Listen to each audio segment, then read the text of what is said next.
conducting that session. And here on the main stage, I will call Roberto Priolo with Sharon. They will talk about dealing with fear of change and with intimidation. Hello. Okay. Good morning. Hello. Hello, Sharon.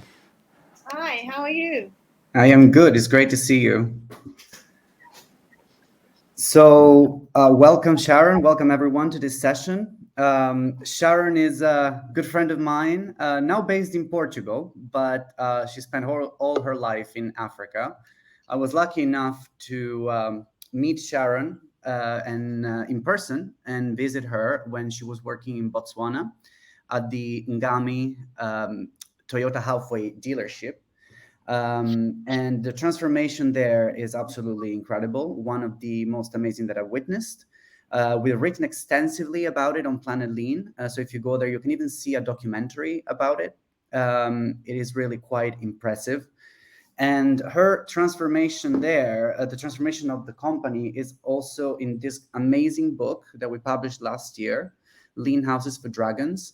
And in this book, Sharon really, with her unique storytelling, tells us all about it. And today, she will talk to us about fear on the workplace and resistance to change.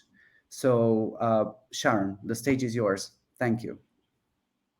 Good morning, everybody. Very nice to be here this morning. I hope you all have a good day. My story is in Africa, and you all might be wondering how that can impact your life. But I think we can learn from everybody. And the thing about Africa is it responds quickly when things are not in place. And we see a lot quicker, probably, than other places in the world. So in 2013, the company I worked for in Botswana was sold to the Halfway Group in South Africa. When this happened, we, the employees, knew there would be change, but we could never have imagined that within 24 months that the change would be as radical as it was. Let me put this in numbers as a way of measuring progress. Our monthly average turnover changed from 10.6 million per month to 16.7 million. Our monthly average profit from 1.8 million per month to 16.7 million. Our average monthly available cash in the business from 13 to 34 million.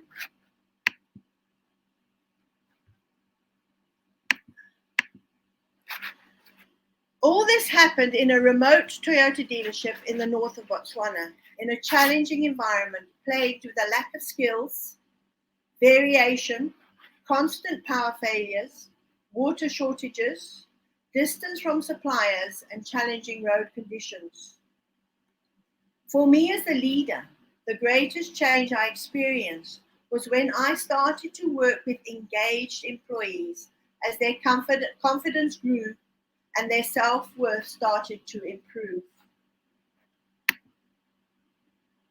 I write about this lean journey in my book, Lean Houses for Dragons, that has been published by LGN and is available on Amazon. One of the questions was asked to me the most by people is, how did you get your employees to change? How did you create a lean culture? I do not believe people can change. I have no knowledge of having a superpower. I can't change people. If we could just change people over a period of 24 months, there would be no wars, poverty, or global warming. We would not have problems to solve. The answer is, I could not change anyone. The only person I had the power to change was myself and how I responded to problems. When I started to look at how we build a lean culture, once again, I never really thought about culture building. My world was already filled with diverse cultures. My own culture, tribal cultures of Botswana, the cultures of different nationalities in the country, Toyota culture, the government's culture. I spent most of my time trying to prevent conflicts caused by culture differences. But the question made me think about something I had brushed aside, when it is probably one of the greatest lessons about culture I have experienced.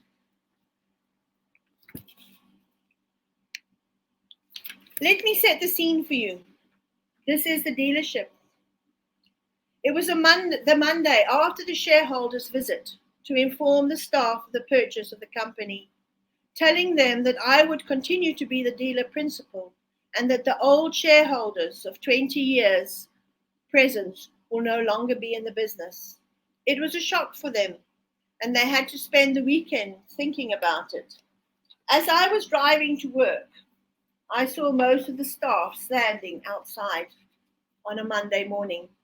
I quickly recognized the problem when no one would make eye contact and they stood in groups mumbling to each other. When I made my way to the entrance of the building, I found myself standing in front of a scene of what is generally in the wider world known as voodoo. In Botswana, we know it as muti, medicine created by the Sangoma. The burnt remains of herbs, roots, and unknown items have been used in this particular spell, were mixed with sand scattered down the front of the outside of our pristine showroom and in front of the main door to improve the spread. It looked strange and out of place against a very sophisticated Toyota backdrop, but there it was. The timing was no coincidence. It was a direct challenge to see how I would respond. Although I was the dealer principal, the managing directors had held a firm role in the business. Without their support, this was my first test as their leader. They stood watching me. I stepped over the muti and went to pick up a broom and a dustpan. When I got back, they were all still standing there expressionless and refusing eye contact, with a growing number of customers from government offices taking an interest in what was going on. I'm not much of an actor, but I played to the crowd that day, as I knew that if I didn't get it right at this point, the intimidation tactics would continue and become more and more disruptive. The sale had left them feeling powerless and afraid of the change, and in their fear of change, they tried to wrestle control over the current situation from me so they could feel secure again. Luckily, it was a light broom with a dustpan that I could brandish. With a flourish, I swept up the muti into the dustpan. In a very loud voice, I declared over the crowd and the muti that my God was greater than any muti, and that it had no power over me. Not a hair on my head would be hurt, and that any evil intent would be turned to good. I then cast the muti into the open lot next to us, declaring the sand that was swept up would turn into wealth by the end of the month. I told them that Ingami Toyota was now under my protection and was a no muti zone. I informed them that the moment they stepped over the entrance into the Ingami property, they were safe because I said so. They slowly and tentatively entered the business. There was some embarrassed, nervous laughter, and then business as usual. You may be thinking, what's that got to do with me?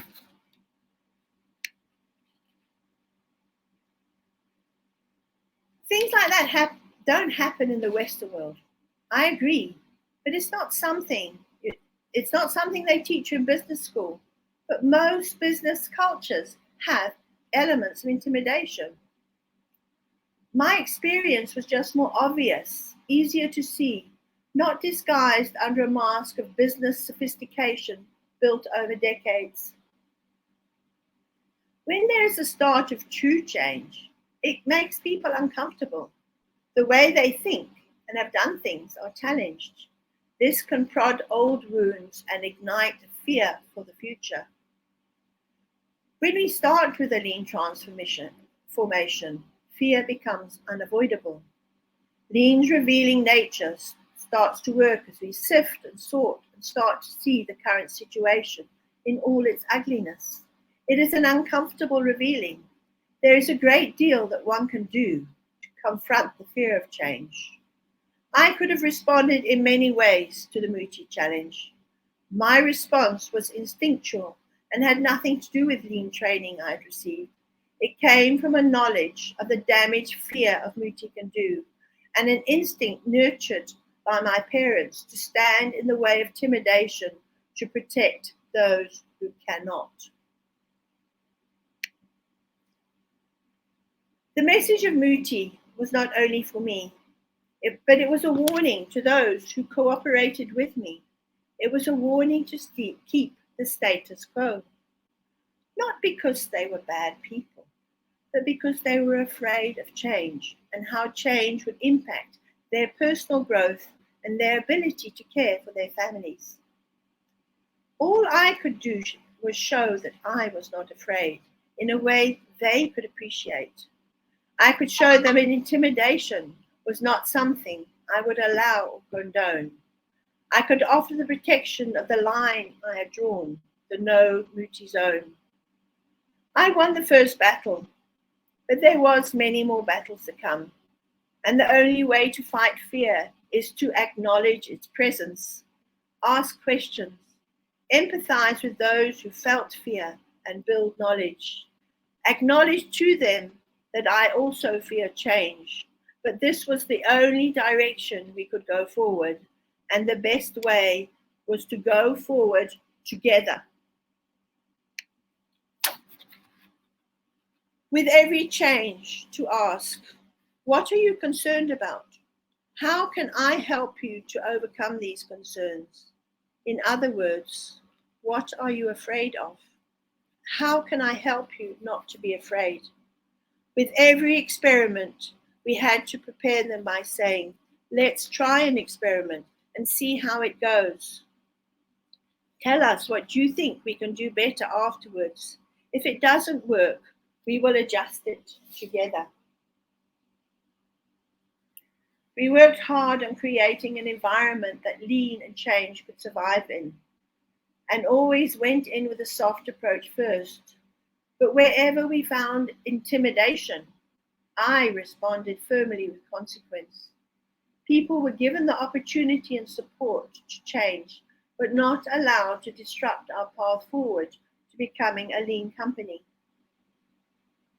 It did not take long for lean to speak with its own voice, uplifting the staff morale by making the work easier, preventing the need to work long hours, giving constant feedback in daily huddles around visual boards built the teamwork and kept everyone in the loop of where they were in the day and what they had to do next.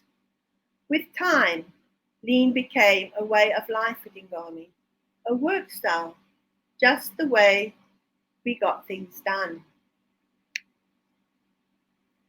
Am I saying that everyone was happy? No, it would be foolish to think that everyone was happy. Some people will always wrestle for control.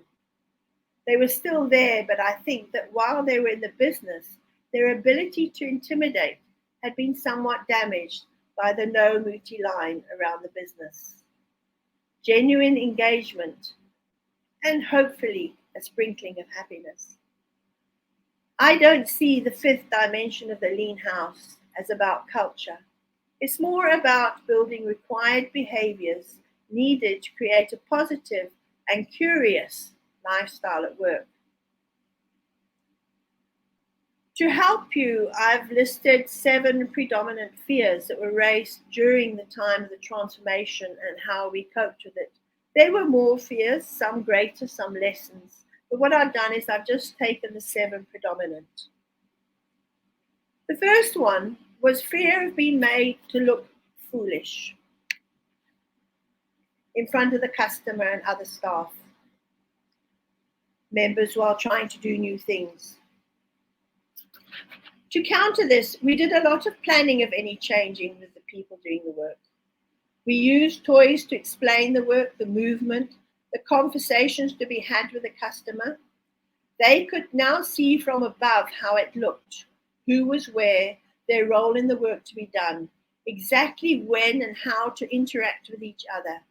Each scenario was practiced and role played with our very difficult customer types until they were confident that they could do it.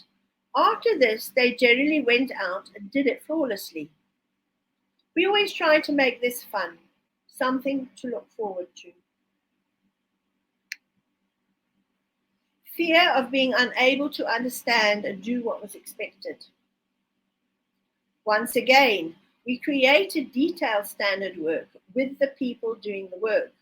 The continuous practice with toys and support through the change, giving them the opportunity to share and rectify problems with the standard work, built up their confidence and their self-esteem. Fear of losing financial incentives by not making target, using the new processes because they seem so counterintuitive and because the work feels like it's less work, they started to panic that they were not earning the money. Where these financial incentives were involved, we renegotiated the incentives to ensure that they were given the same opportunity to make the required target, but as a team. This was something that I checked constantly myself, as incentives are a difficult thing to change once they have become the crutch for attaining productivity. It creates bad habits, but the improvement in productivity generally got there before me. I used to just observe and see that they were making it and doing better, mostly doing better. Fear of losing a position of control by being unable to control the people doing the work, using this soft on people, hard on standards approach. Due to a lack of understanding of how lean works, many, including myself, were concerned about discipline falling apart when we were encouraged to relinquish more control to the people doing the work. Providing places to fail can be a heart-stopping moment for classical management. This went quite bumpy in the beginning, but with time we recognized that the Gemba and the visual management provided an opportunity to see problems and enabled us to mentor instead of command. This was much more satisfying for everyone. It also meant the burden of outcome is shared by those who are in the position to prevent a problem. Fear of no longer having status as a hero firefighter. Instead of being the hero worker admired by all, including the senior management, these employees were asked to assist by becoming examples of how to work to standard. They became more involved in the problem solving due to their skill. They eventually became teachers and mentors to others. Fear of not being noticed for career growth. I think that this is one of the greatest fears of middle and upper management, as classical management requires one to shine and be noticed by the kingmakers of the organization. During this period, Ingrami grew because it could, as we were able to train and grow skilled workers within the business. We were able to promote from within. If a lean company does not have a growth goal, it is possible that this could become a problem to solve. Although this could also provide opportunity for the 4-day week I hear so much about. I believe that bringing people into a lean company, into management positions, requires a great deal of attention to be paid, as it is how people will fit, why one has not promoted from within, and how they will adjust if they have not been part of the initial transformation. I have found that new management members to the team can be quite serious disruptors, as they have no understanding of how it was, and they were not part of the pain and joy of transformation. Number 7 is fear that lean does not work in our environment and is only for factories and the nerds. As a management team, we were very concerned that lean would just not work for us in our unique environment. All our biases told us it would not work. We did it because we didn't think we had a choice. We had to make it work. It was halfway's way of doing business. We had Terry O'Donoghue, had worked for Toyota South Africa for years to support us as a mentor and as the COO of the Halfway Group. We had to believe he was right. So I stepped out in faith and everyone followed. I think that the fears I've mentioned are not new to the lean world. This is where we see that we are all the same, whatever the difference in our culture, race, or doctrine. Our fears are the same. May you understand your importance to that other person when you go out into the world to carry the lean message and mentor others. Pay attention to the moment. Don't get lost in the teaching or the learning. See the struggle, see the fear. Open the door to dialogue and expression. This is easy for some people, but it will be difficult for others. Meet people where they are, not where you are. I hope this has been helpful. Great, Sharon. This has been it's been great. Every time I listen to this story, I just think back to when I visited you over there, and it was really striking to see the work that was happening.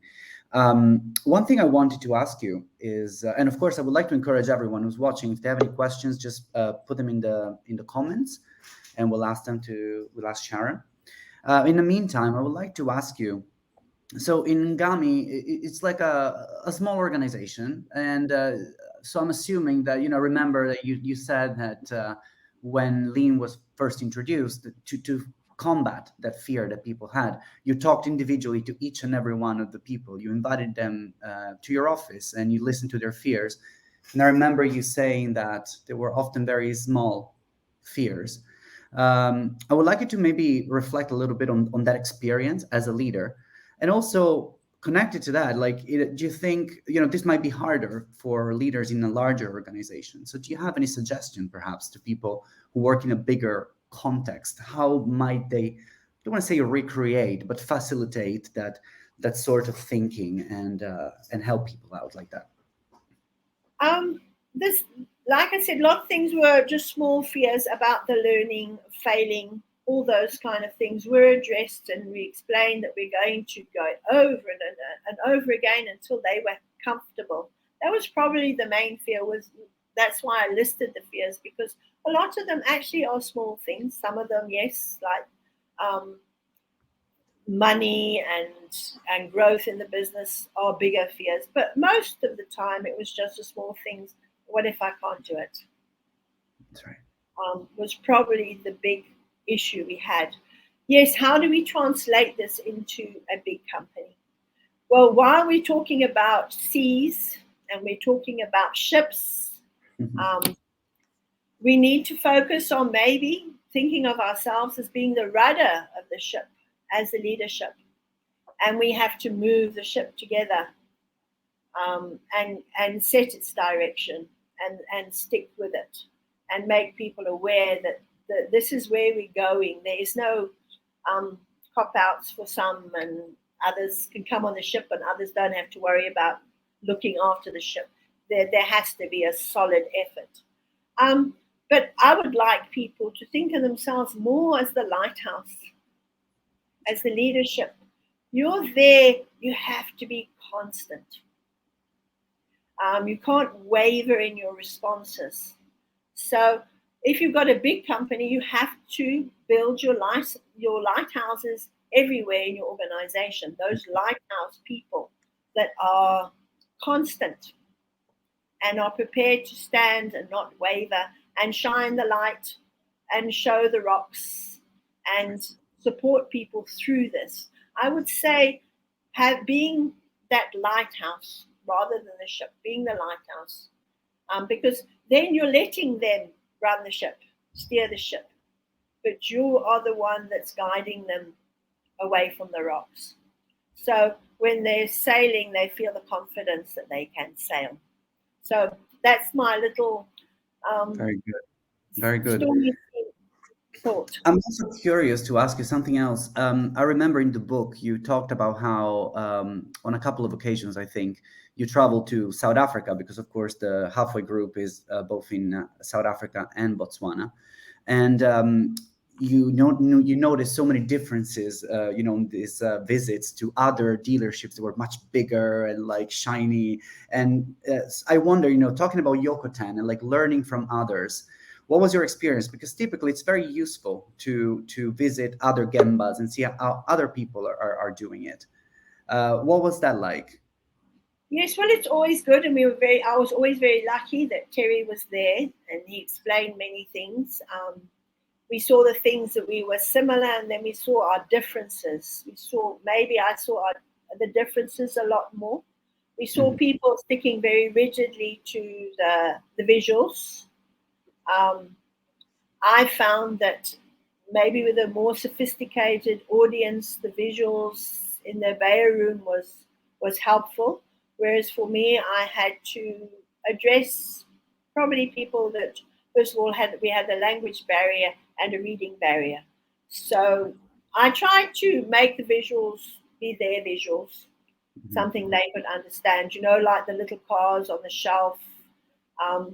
Since then, I've been doing racehorses and all kinds of things just to have more engagement with the visual, a greater understanding of what it's trying to say. But every dealership in South Africa was that little bit different. Some were more pristine than others, and some had stronger engagement than others in the visuals. And it all depended a lot on how the leadership perceived the business should be run. So it is a leadership responsibility to set the tone for that. Great. Let me put up another question popped up from the audience. How can we approach on the issue when especially blue collars operators thinking the lean based changes have to bring to them also magnificent economical benefits?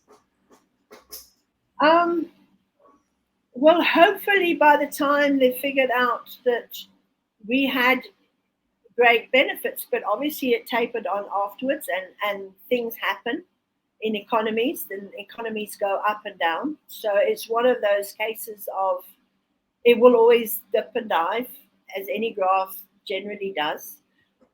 I think that if you make the work easier, more stimulating to do, that is actually the advantage. I never expressly went out to make more money.